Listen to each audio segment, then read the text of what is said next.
Oh, hello friends, Preacher here. You know, you kind of snuck up on me. I didn't hear you walk up.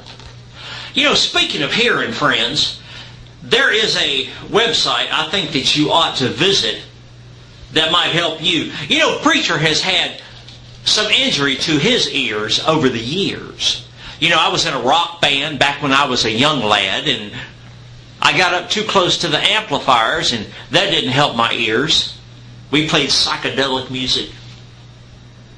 You know, after that, I went on into the construction field, and I was around heavy equipment a lot. Heavy equipment, friends, can damage your hearing.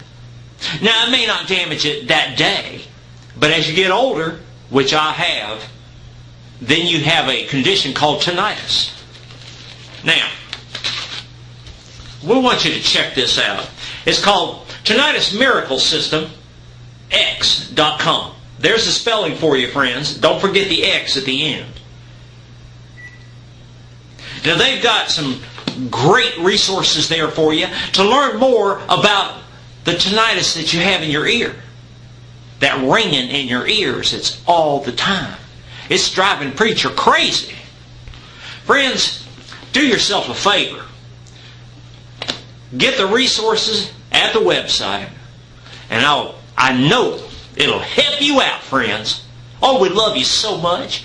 We want you to hear and have a good life. Amen.